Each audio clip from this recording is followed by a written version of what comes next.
Oh, Goblins against Isengard. I think it's a tough matchup for the Isengard faction. I think that's the best matchup for the Goblins, if I'm not mistaken. If I remember correctly, it's been a long time, but I feel like that's the only faction matchup which we have seen Goblins being able to win consistently. This is no rabble of mindless orcs. These are Urukai. Their armor is thick and their shields broad. Their armor is thick and their shields broad. We have the red Goblin player, Gen 2 at the bottom right, versus the blue Isengard player, Mr. Smok, at the top left side. Double furnace opening for Smoky into the clan setting. So for the Wildman of Dunnet, that's going to be the choice of the Ukrainian player. And on the other side, we will have eventually classical Goblin opening, or what we also might be able to see is a Spider Pit opening for the Spiderlings.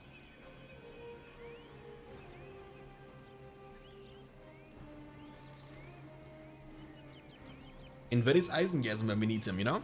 Isengard. We have seen Isengard quite a lot this day. So double furnace, clan setting into the third furnace.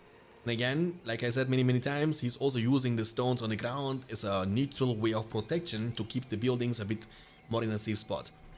On the other side, we see economical opening actually, 3 tunnels into the spider pit, and the builder is moving on. That's the one thing we need to keep always an eye on. The builder, they are so important because it's about getting the builder close to the opponent, right? It's about being able to sneak in without having to walk, but it's not as important for the goblins as it is for the dwarves, because goblins are just, you know, very fast anyway. Furnace number 4 defensively, the 1st Battalion, the Wildmen of Dunnet. Whom do you serve? Saruman! Spiderling action. Tunnel at the bottom left corner. How much money does he get from this tunnel? I'm curious. I want to see this. No money at all. 21. 21 actually pretty good. 21 is good. I believe the Spiderlings should be able to win this fight, if I'm not mistaken. We shall see. Hold ground stands for the Wildmen. No battles, both hold ground stands. Who's gonna win this? I mean, Spiderlings are able to win this. Yeah, they are demolishing the Wildmen of Dunnet actually. I think Smoky was hoping that Goblins are gonna go for the Goblin Warriors, because Wildmen are able to win against Goblins in a one-on-one fight, but not against Spiderlings. More Wildmen, and no Uruk Pit. Yeah, there we go. Uruk Pit now for the Crossbowmen. Crossbowmen are also a great counter to Spiderlings. If you don't know, the Spiderlings are actually weak against anything else but Swordmen. They will also die very soon against, you know, Uruks. I believe Uruks are a bit stronger in compared to the Wildmen of Dunnet. The builder. Run, Jabadabadu out. Round 2, fight. You can't gamble. We are anti-gambling channel. I can't believe it. Guys, did you know? I mean, eventually, many of you guys know XQC, right? Like the biggest, I think he's like the biggest streamer on Twitch. It's like 100,000 live viewers, you know? And the gamble streamers, they're always saying in their channel, hey guys, don't gamble, hey guys, don't gamble. Why they are gambling thousands and millions? Like they are gambling millions amount of dollars every hour, and they're always saying to their audience, don't gamble, don't gamble. Gambling is bad. Like imagine I'm smoking, while I'm smoking, I'm saying smoking is bad. Like you don't, it's not like trustworthy.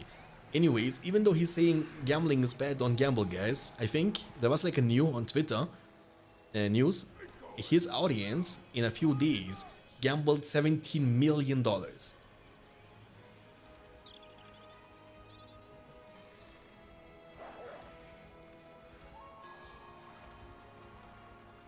$17 million, guys. Can you imagine that? Dude, if I would have $17 million, I would buy the rights of BFME, hire some professional developers, and make BFME 3. Like an actual BFME 3, not like a delusional thing, you know? In which we're gonna only share the pictures of the Uruks with the spears.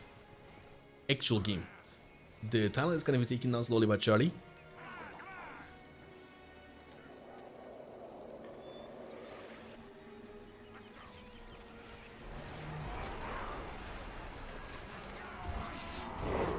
Oh, War Chant. 3 beam from Isengard. Big clumped, but again, why are they scared though? Are they afraid of the Creebane? You see them. They are kind of, you see that, guys? It's like, what? Does Creebane scare them off? Really? No, it doesn't. But they couldn't move for a few seconds, and it will end up losing tunnel now for that. Interesting. After all, Swordman also coming from the fissure. So one Goblin Cave, one Spider Pit level 1, and one fissure level 1. In the meantime, we have a Warp Pit coming up for Isengard. He has Clan Setting level 1. He might get it level 2 later on for the extra overs. But for now, he has it level 1. And the rubble will be rebuilding itself over time. But it's gonna take a while. And the thing is, even if you have like a level 3 building, the build up stuff from the rubble is gonna be still on a level 1. He has even torches on his Wildman of Dunland. And look at the half-throw Swordmen. They are dying in a few seconds against the Crossbowmen. Oh, but that's a trap, you know? This is a good tunnel at the bottom left. But I don't need to tell you that goblins are a snowballing faction. And if you can't achieve too much in the first few minutes into the game, you will fall and, you know, get wrecked, you know, in long terms.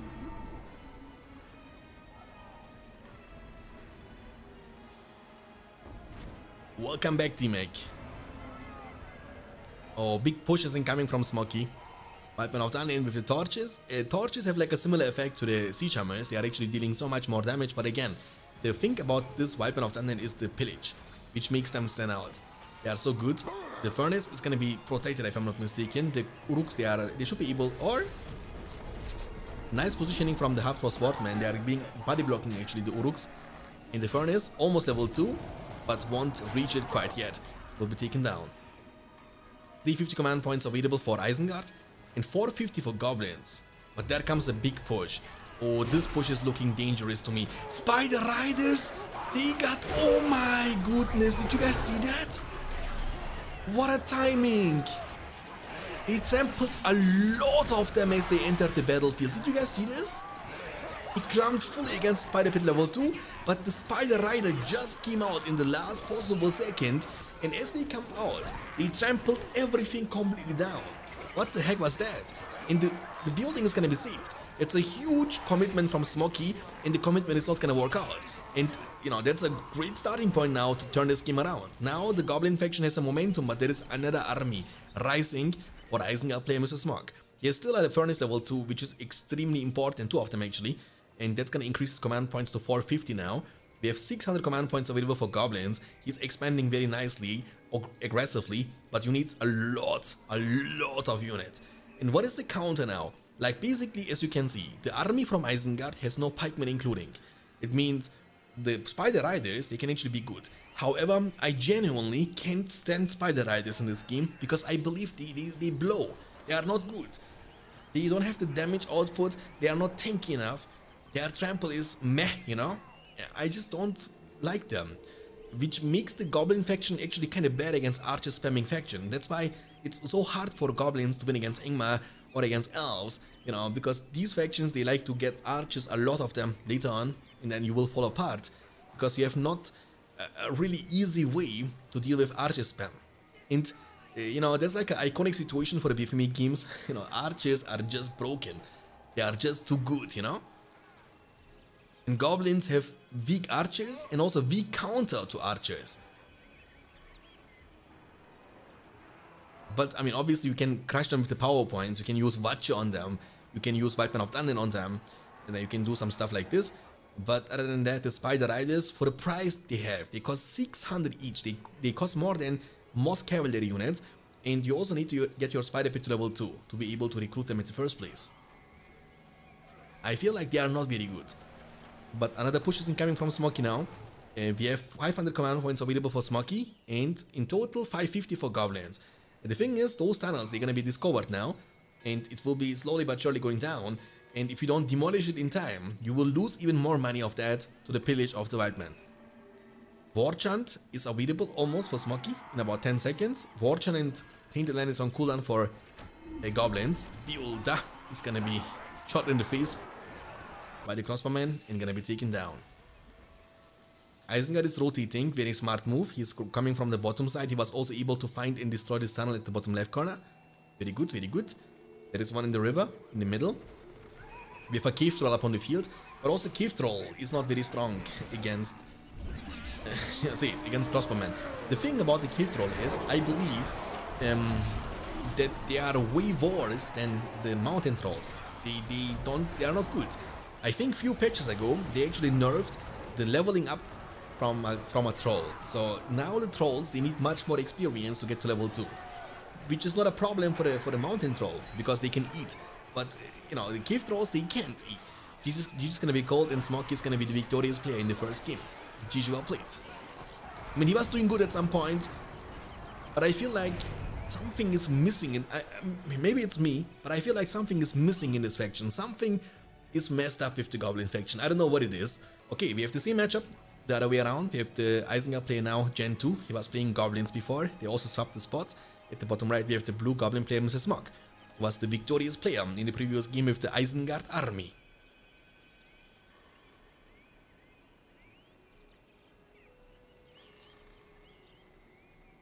Hi Ref, long time no see. Glad to see you around. Okay, double tunnel opening into the Goblin Cave, and on the other side we see double furnace opening into eventually the Uruk Pit or Clan Setting. Even a Warp Pit opening can be actually good against Goblin spam. But I feel like the most consistent opening against Goblins early game is just the Clan Setting. The Weapon of Talent, they are good enough. They cost 150, they cost almost a third actually, from RotWK. And they are still able to win the 1v1 situation against Goblins. And they are also dealing a lot of damage to buildings. And yep, that's gonna be the case. We have a Clan Setting level 1 building up after 3 furnaces. I mean, last game we have seen a Spider Pit opening, but this time it's gonna be a traditional Goblin spam. Goblin Cave into the second Goblin Cave. That's the OG playstyle from the Goblin faction. I remember the very first versions when I came to the stream of the Rise of the Witch King. It was version 7.0, if I'm not mistaken. And back in the day, it was normal that the Goblin faction player was building like 5 Goblin caves and spamming goblins all day long, you know? I just wish, that's my personal opinion, what makes the BFME games stand out in compared to other RTS games are heroes. And I believe, I mean, that heroes are not very often seen in Rise of the Witch King.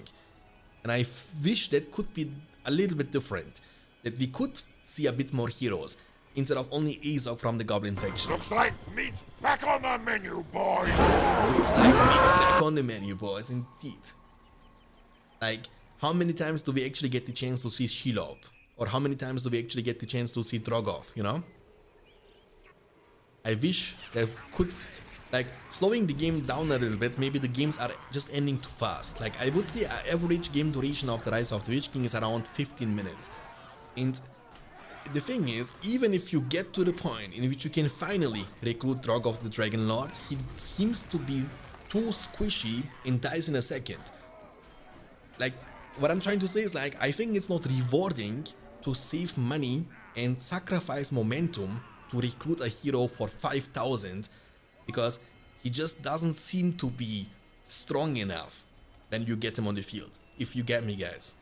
Like, he doesn't seem to be a game-changing hero as he should, because he costs 50% of a ring hero, costs 5,000, and I was losing my mind. I remember in the spring tournament, I've seen it, that Mouth of Sauron was able to one-shot him with the, with the light.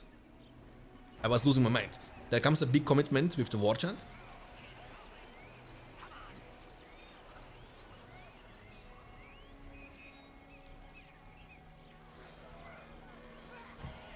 One is not for that kind of games, but it should be, right? I mean, maybe I have a different opinion on that matter, because I believe that every game should be balanced around 1v1 games, not 4v4 games or FFA games in which you get much more money because you have much more time. Like goblins being strong in a 2v2 or 3v3 or 4v4, for example, or heroes being seen more often in those kind of games shouldn't mean that it's okay to not see them at all in a 1v1 tournament, you know what I'm saying? Goblins everywhere. Traditional goblin spam. 3 goblin caves, now the spider pits building up. And you know, with the 3 Goblin Caves, you can actually have the early presence with the Goblin faction and deal a lot of economical damage. And I believe that's the only playable style of the Goblin faction. You need to get stuff done early game. If you can't, you will lose. Like, it's like a timer against you, not in your favor, you know, in favor of your opponent. And if the timer hits 0, you know, then you will lose. That's how the Goblin faction's feeling like against most factions. Again, the situation depends also on the map. Like, for example, on a map like Jungles of Farharat, with like plenty of space, you can actually build multiple tunnels left and right and get stuff done. But in a small map especially, goblins seem to struggle quite a lot. Zero High in the business. Welcome, my friend. Glad to see you around.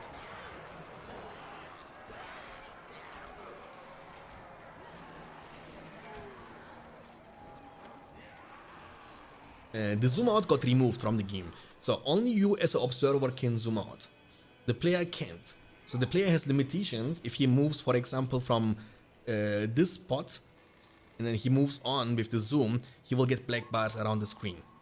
But as an observer, they made it so, thankfully, I mean, I'm grateful for that, they made it so you can zoom out as an observer and control the game. But a player can't do that. It's restricted for players. The creep is going to be secured, slowly but surely, by the goblins, both of them actually at the same time. Isengard, as we are talking, has 450 command points available, 4 power points collected after the creep beam. And we have Smoky, the goblin player, has the same command points available like his opponent, and he has 5 power points which will be invested into the cave beds. Cave beds, creep beam, pretty much the same thing. They are having different nicknames, but they do the same stuff. They debuff the enemy units and nullify their leadership bonuses. I mean, from what I've seen or heard from Talos, I think he's also in the team from the patch development of the patch 2.02. I think a couple of the heroes from the Goblin faction gonna get rewarded. I think especially Gorkil the Goblin King. So there is a chance in the version 8.6, hopefully, that we might be... I think the version 8.6 is gonna be a huge update actually. They will, you know, make a lot of impactful changes, which can change the meta, and that's good, you know. I wanna... in the meta changes, I think a few factions can have a different win rate, pop off.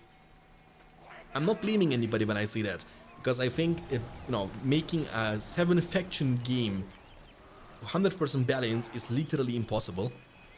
I'm not blaming that, I just wish that we could see more heroes in a 1v1.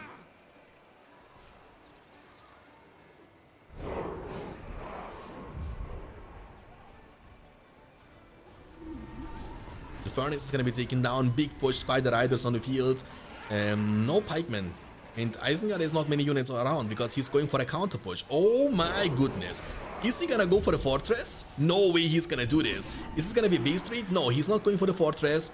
The fortress might be a little bit too tanky, it might be a little bit too risky, but you see the +1, +1, +1, +1, +1. That's the money he's able to steal. In the meantime, on the other side, goblins are still here, but again, the majority of the army are still goblin warriors, and the second the spider riders are dead, the goblins are by far not as strong as the army in front of the base of the goblins. Very smart spider hole expansion against the melee attackers, very smart. But the White Men of the Unland, even though they are debuffed, they are still doing a phenomenal job. In the level 2 tunnel, that's gonna be painful, will be taken down. He has only 2 more remaining, and if he loses this one, he's gonna be losing definitely. He's losing every single time. 75 command points, 75 command points, and dropping down to 375 command points only. You have 350 command points for Isengard, but keep in mind that Isengard units genuinely cost way more money than the units from the Goblin faction. But what Goblin faction units? He lost every single production building. Now he needs to start to rebuild Goblin Cave, to rebuild stuff. Like, he needs time than anything else.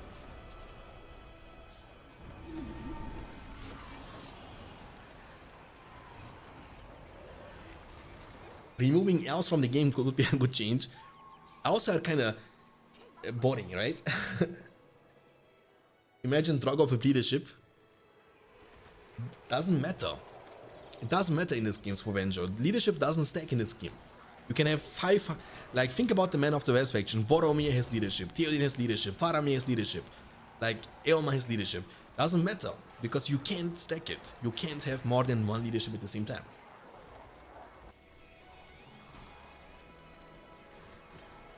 Okay, he will be able to defend this.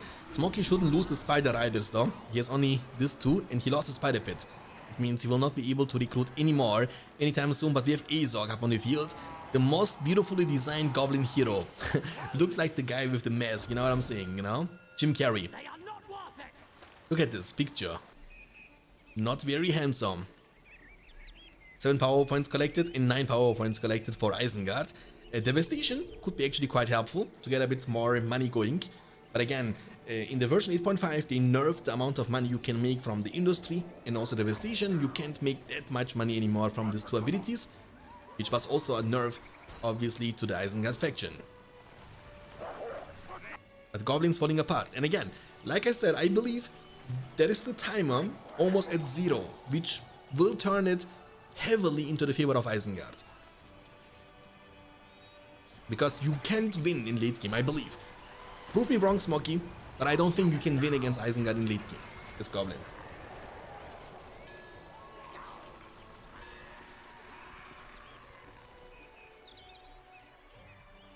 In a lot of ways, BFME 1 is more interesting. Because in BFME 1 you see heroes every single game. You understand? Like in BFME 1 you have every game. I don't think there is any game in BFME 1 with any faction you don't see at least one hero, you know? And you see them from the beginning until the end. You see earlier on the hobbits. Later on you will see Faramir, Boromir, or you know, Theoden and Eomer. And you will always see Gandalf. There is not a single game from Gondor without Gandalf being included in it, you know what I'm saying? It makes the game stand out in my opinion. Heroes. That's the special part about BFME games.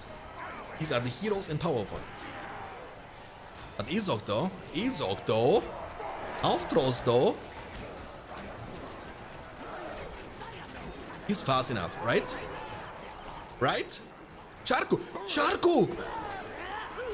Oh, the green guy has been slain.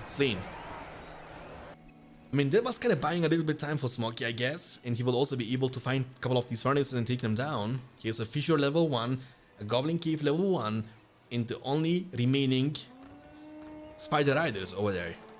Oh, but there comes the commitment. The Beholder from Isengard will be taken down to the extroverts, definitely. And now he needs to rotate. No Wargs anytime soon. And, you know, in this situation, for example, if Gen 2 would have a Warg ride up on the field, he would have just been able to trample them down one single time, and they would be gone. What he went for? He went for Devastation, which is okay, I think. It's okay. But the good thing about this situation for Smoky is that as he is doing that, he's being untouched, right? He can do some stuff over here, you know, eventually get some stronger stuff on the field. But that's the problem. What is stronger thing? You know, that's the thing what I'm trying to say. What is your transition? What is your ultimate transition to become strong? Like, which hero you want to go for, you know? Like Lourdes, I think, outclassing all the Goblin heroes. In my opinion, Lourdes is way better than Azog is. Alone the fact that he has leadership, right? He has the Pillage too. Like, Pillage, they both have. Great Battle Rage, Lourdes has Carnage. Lourdes can fight with Sword and Bow, has Cripple, and has leadership on top of that. So I believe, in all terms, Lourdes is just miles better than Azog is.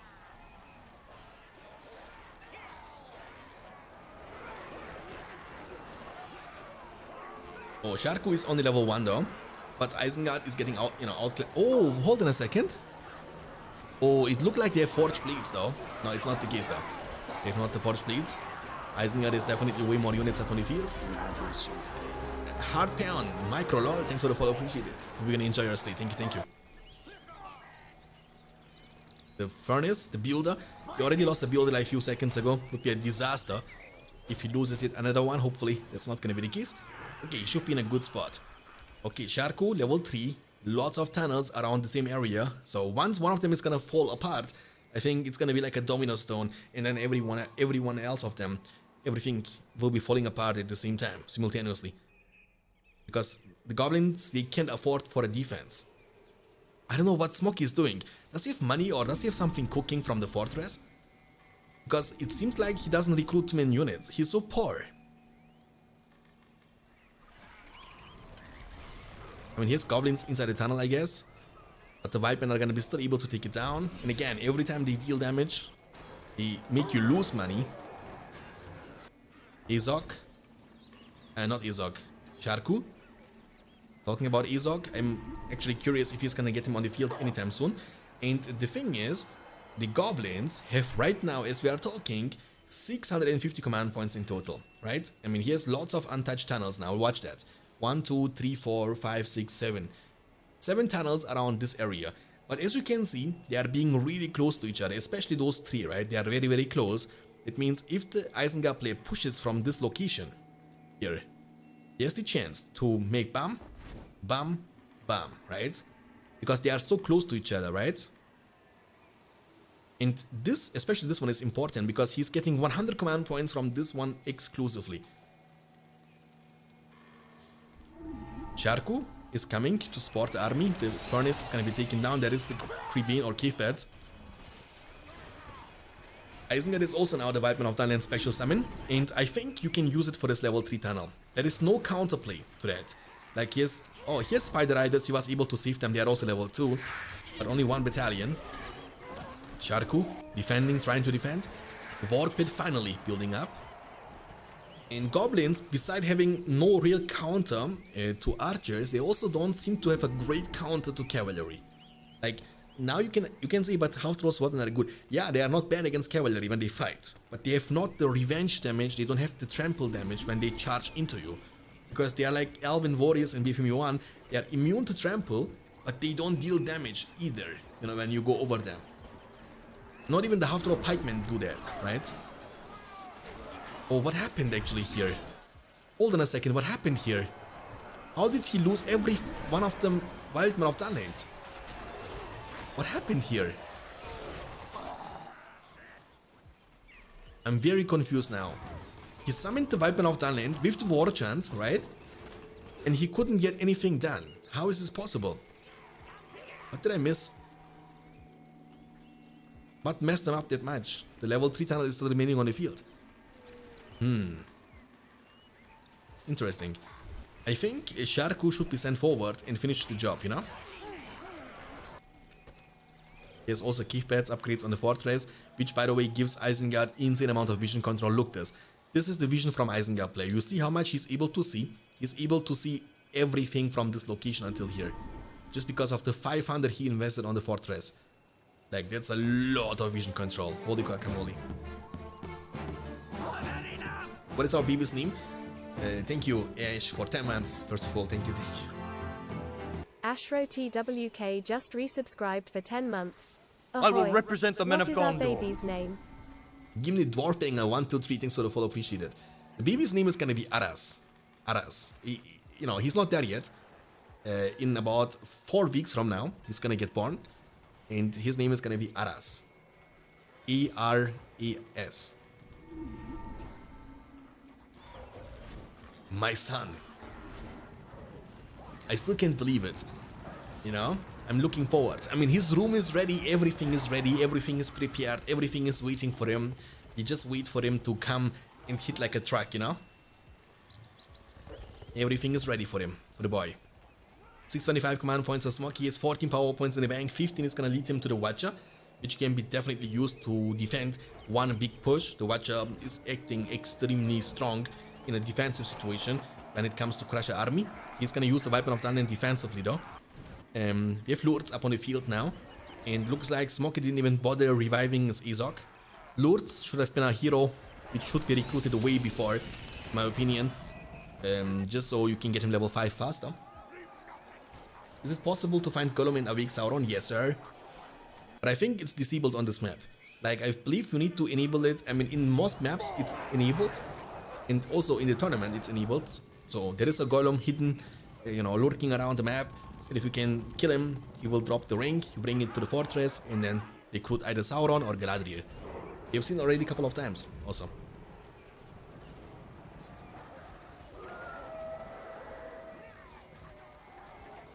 And Nikibe in the chat, Maru is in the chat, Menelaos is in the chat.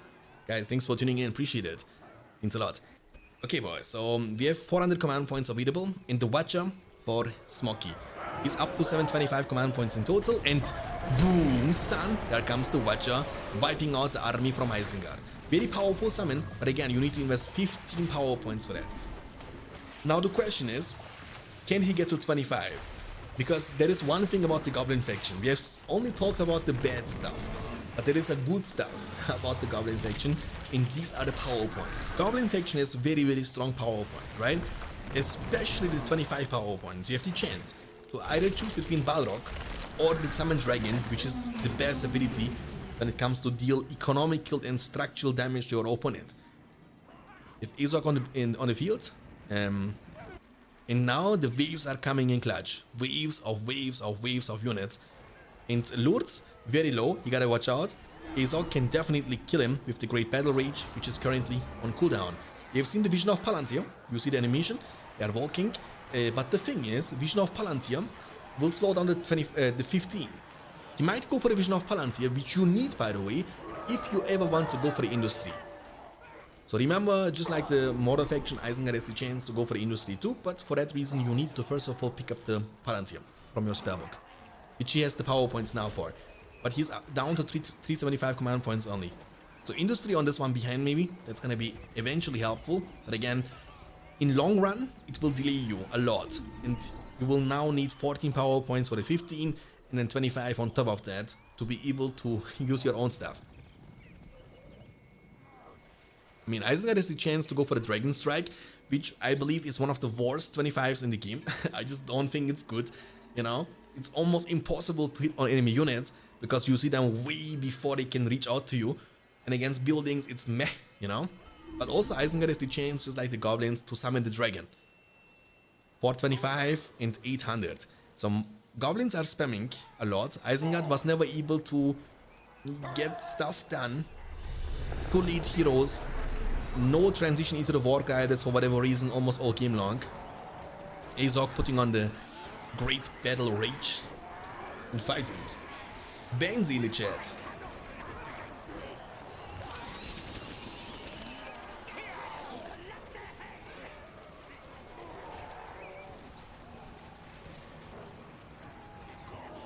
Rise of the Witch King tournament back to the Shanks menu. Dude. Actually, I like this what we are doing right now, like having the same tournament going on for all BFME games at the same time, which doesn't only mean that we will, you know, that everyone is gonna be happy, but also we have like much more activity alongside every single BFME community. And you know, my channel or me, I was never willing to be one person for one single game, because I love all BFME games at the same time. And this one is, I think, a very good solution to every single problem. And I think that's also a concept we can keep up for the future, you know?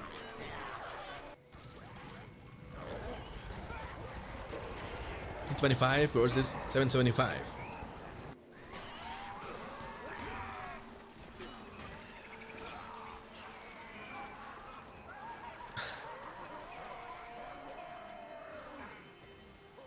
Isengard getting outspammed, yeah. Like, pretty much can't recover economically. I mean, he's getting money from this one, don't get me wrong. He has Devastation used now for the third time, but he can't really recover before getting much more army. And what he needs to get are War Riders and Crossbowmen. I don't know why he refuses to recruit more and more Crossbowmen and more, you know, War Riders. Because most of the stuff are goblins, and you can one-shot them. One trample is enough to crash them. Rexa in the chat, thanks for tuning in, Rexa. And also, hello, say, thanks for the follow, appreciate it.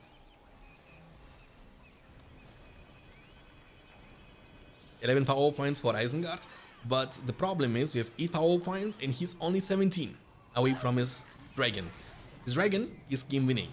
He might not even need that because he has such a massive advantage now with, you know, money and also command points. But if the game goes a while, the power points, as you guys know, have a huge impact on the gameplay. But Isengard has to keep this one protected. This one is giving, look how much money this is giving you. 85, which is a lot, right?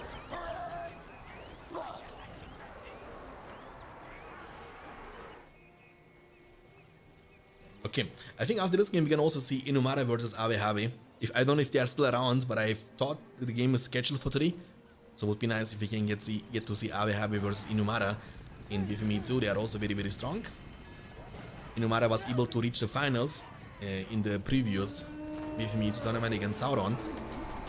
Sauron is different dimension though. I mean, Sauron in BFME 2, I think there is nobody, as we are talking, that can win consistently against Sauron. And for me, being the best player doesn't mean that you win every single game, but being the most consistent player. Like when you play against anybody, best of 9, every day, and I believe in 6 out of 7 days, Sauron will be able to win the best of 9 against anybody in BFME 2. Oh, now we are talking. We will have the big fire drake, boys. We will have the big fire drake coming up very soon. He's cooking. Not the tiny one, not the small one from the fissure, but the mother box, mother drake. You know, you see, in the past 10 to 15 minutes, this Isengard was kinda in a turtle situation. Oh my goodness. Look, finally. Dude, Isengasm, you missed so much, brother, today. We have seen so many Isengards. Glad to see you around. I hope you had a fantastic Sunday. And you come here just in time for the Isengard action. 13 power points collected versus 15.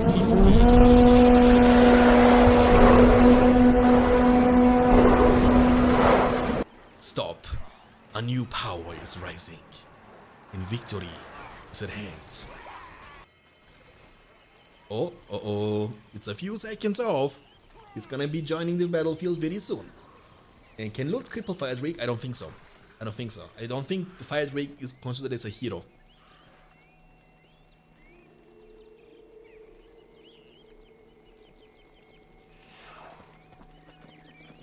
Okay, the one thing about this Fire Drake, I mean, he's weak against archers, but he is leveling up like a champion. Like, he can level up from level 1 to level 5 in like 10 seconds. Because the area damage he's dealing with the fire breath, you know, is able to roast so many units at the same time, which gives you the chance to level up so incredibly fast, you know. And also he can kill heroes, so he can definitely kill lords, he can definitely kill Sharku, definitely.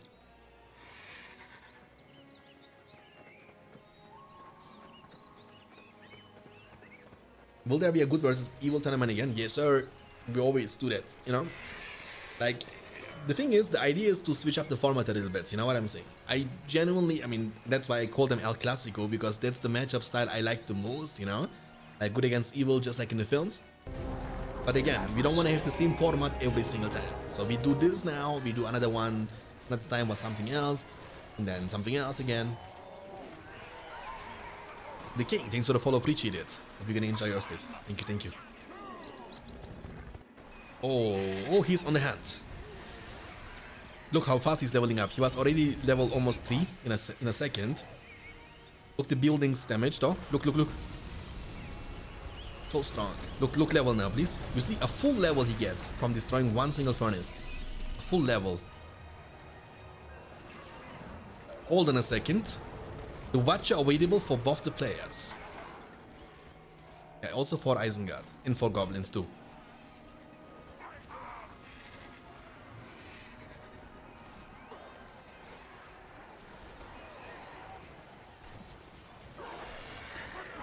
Lords, do something. Lords. Oh my, level 5 Inferno time. He's going inside the jeans, boys. Do it. He's gonna do it. He's doing it. What is he doing? He's doing something. I don't know what he's doing, but he's trying to do something. He's gonna go for the buildings. Inferno is available, boys. Gulimanda, do your stuff. Oh! Inferno. Almost one-shots the Uruk pit level 1. Yeah, the fire left behind will one-shot it. It means no more Uruk, but... Oh, the Watcher! From Smoky in the business. There comes the war chant. There comes the commitment. There comes the expansion. Smoky is everywhere. Like, he has evolved. He has found the redemption of the poor early mid-game. And he was able to win the macro fights. Macro fights, outspam your opponent, don't give him the chance to expand, and keep pressuring all the time. Very well done, very well done. The Sharku is getting knocked off his work from the Watcher. He's, hitting him in the face. And now Gen 2 is dropping down to 450 command points only. He has still the Furnace level 3 though. I mean, this is the one thing which kind of keeps him in the game for a bit, for a while. Dragon is causing lots of problems. I don't think you can. Oh, devastation has been used for the 4 times now. So he has gotten so much. It was just in this moment that he knew boom, the Balrog of Morgoth under your pennies. Going inside the jeans. What is he doing? He's confused. Bad boys, what you gonna do? What you gonna do when this guy comes for you? Do it. The Volk animation from him. Take this.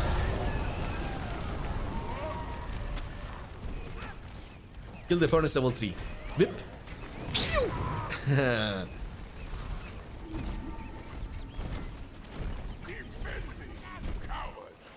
Defend me, you cowards.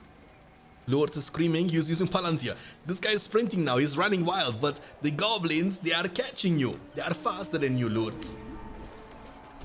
Oh my goodness. Yeah, armory now, for the scavenge armor eventually, for the forge plates. And then the commitment. Weapon of Thunder and Special Summon with the Balrog together. Big commitment on the last remaining building from Isengard. I mean, he has still, like, Furnace here and here. The Watcher will be special summon for defense. I think Watcher could be a great... Hey guys, I have a big brain alert, okay? I think Watcher can one-shot fire. Because look, the water. What is the counter to fire? Water counters fire. It's like Pikachu, you know, it's like Pokemon, you understand? Like, you know, imagine you summon Balrog and the player summons underneath the Balrog the Watcher with the water, right? And the water destroys Balrog. They would make sense, right? Guys, what do you think? GG's gonna be called from Isengard, and it's gonna be a 2-0 situation for Smoky. He needs only one more win to move to the semifinals in the 1v1 championship for Rise of the Witch King. Smoky actually won the unwinnable situation versus Eisen with Gobbers. Yes, sir, he won. I mean, the macro, Smoky was able to deny Isengard from expanding. Isengard was in a turtle situation and only defending only. And then you can't win like this, right? And then he had like double the command points for a quite long time. And using... I mean, for me, Isengard made a couple of mistakes though. Like, he should have gone for the wargs a little bit sooner, in my opinion. And then use them for map control. Use them for harassment and deny Smog to get that much money. Okay, we have the blue Elven player Mrs. Smog at the top left side versus the red Goblin player Gen 2 at the bottom right. Double tunnel opening into the tunnel number 3. And we have a double Malone tree into the barracks, into the third Malone tree right after.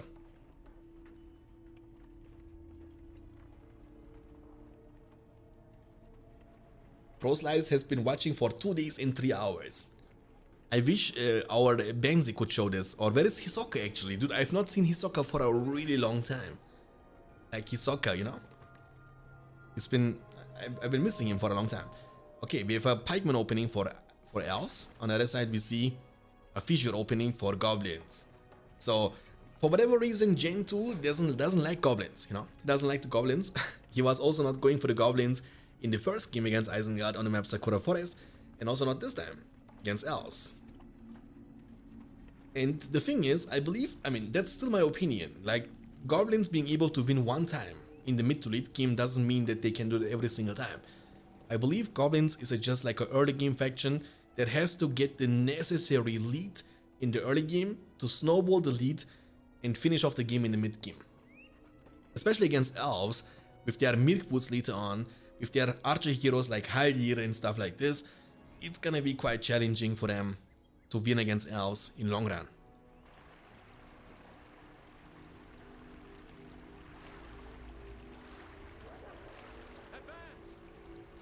Advance. Okay. Creeping action. Offensive creeping. That's a very interesting build order, I gotta say. That's a very interesting build order. Double fissure. Something you don't see every single day.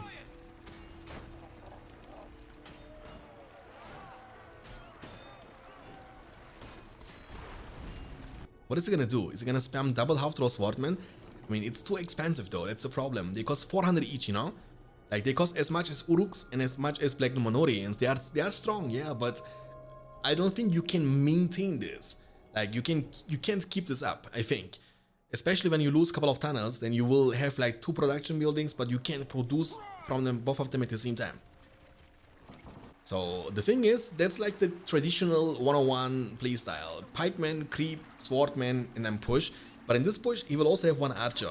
So the 1 archer can bully the goblins. So he's expecting goblins, but he will be having to face against the half-troll swordman. And the counter push is gonna happen with 2 battalion of half-troll swordmen. The thing is that he is not prepared for a defense. So this attack might actually hurt Gen 2 quite a lot. Archer for defense. That's the classical Alvin playstyle, you know, place archers next to the Malone trees, close your eyes, and they will do the rest. Tunnel is gonna get demolished. We will have... Oh, he made the transition into the cave troll from a level 2. They cost 500 each. I'm not a big fan of them either. Oh, the Lancer just in time. Remember the half trolls, they cannot be trampled down, but they are still no match against those Lancers in a melee fight. Archers being, you know, the aggressive unit behind with the aggressive stance. 1 Malone tree is gonna be taken down, but is it really worth it? I don't know if it is. I don't think it is, because you lose 800 to take down 1 Malone tree. And that's the thing I'm trying to say to you guys, right? Like, half trolls, they are good and stuff, but they are just a little bit too expensive.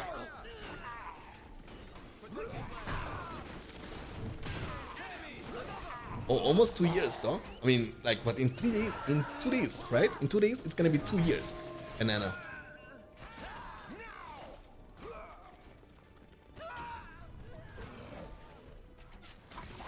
Oh, Lancer. Pike, killed the troll. That's expensive playstyle from goblins. It's a very expensive playstyle because 500 for the cave trolls, 400 for the half trolls, you know? Too much money, and he's still losing the fights.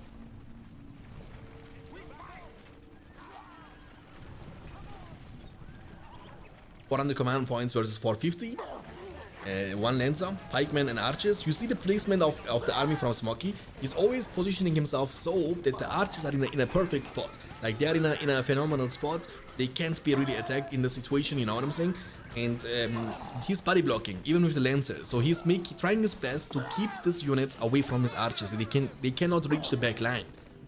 And especially Pikemen are so good for this situation because with the porcupine formation, you can just like they're like a human shield in front of your face, like a meatball, you know, and it's hard for you to take them down. Before, I mean, in the version 8.0, they brought up the armor fix. Before, in the porcupine formation, plus the rallying call from your spellbook, the pikemen, they would be legit almost invincible, you understand? Like, it was kind of crazy. Now they are taking a bit more damage, but they are still just too tanky. Okay, he's gonna say, well played. I mean, Smoky played very well, but I think Gen 2 could have done it in the second game. As Isengard against Goblins, he has definitely the chance to win it, but Smoky managed to do it. It's never give up, never surrender, you know.